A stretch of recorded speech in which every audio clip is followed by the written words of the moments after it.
Okay. Well, hello and welcome, everyone.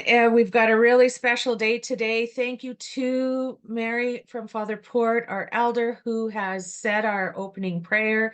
That's always really, really important. And now I'd like to give acknowledgement to the land. We acknowledge that we gather on traditional and ancestral lands of the Indigenous people who have lived here since time immemorial. This area is within the boundaries of Treaty 8, Treaty 10, and the homeland of the Métis. We pay our respects to the elders past and present of these communities and recognize their enduring connection to this land, its waters, and its resources. We are grateful for the opportunity to meet and work here, and we commit ourselves to the ongoing work of reconciliation and respect in partnership with Indigenous communities. With that, we're going to get started. I've got a picture for all of you that have attended throughout the last few days. You probably have heard me talk a great deal about this man right here, the late Clarence Neault. Now, I'm going to give you a little bit more information about Clarence. Clarence was a wonderful man, and I know many of you in the Athabasca region knew Clarence. I want to tell you a little bit more about Clarence this morning.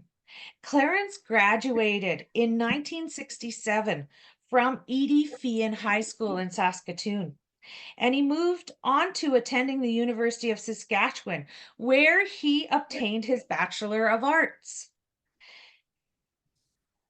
And most recently, Clarence completed his Bachelor of Education degree. Clarence spent many years in the hospitality industry in multiple positions, which included managing the Top of the Inn at the Sheridan Hotel in Saskatoon. And then later, he was at the L'Orange Hotel, Motor Inn. Clarence worked for several nonprofit organizations, including the Gary Tinker Foundation and, of course, Keewatin Community Development Association. And he was our career program coordinator with KCTDA for quite a few years. That's where I got to meet Clarence or get reacquainted with Clarence. I actually met Clarence way back when he was at the Prince Albert Inn as the head chef. So those who knew him could see that his true calling was working with education, with young adults, which most recently was the Athabasca Education Authority as a career guidance coordinator. Clarence, through his life journey, had met many wonderful people, and he also took on boards. He was also a member of boards, and he did a lot of volunteer work, and was a member of the Elks Lodge and the Army and Navy Club in Prince Albert.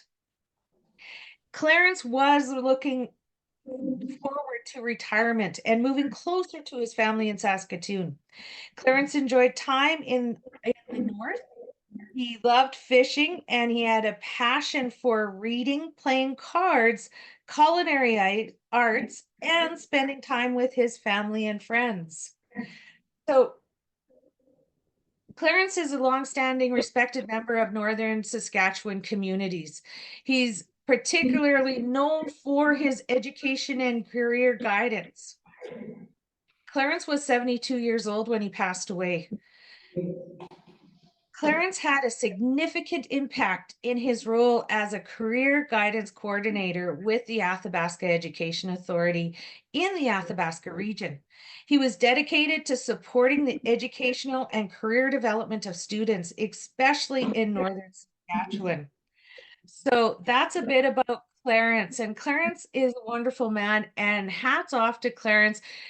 For many of you, you may not know this, but Clarence was one of the reasons why we even had the Athabasca Flying Career Fair. He was one of the founding organizers, coordinators. And in fact, in 2007, when I first went to the Athabasca region, I was Clarence's assistant as we did at back then, the Athabasca Flying Career Fair.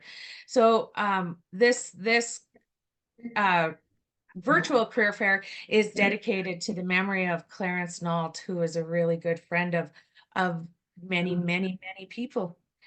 So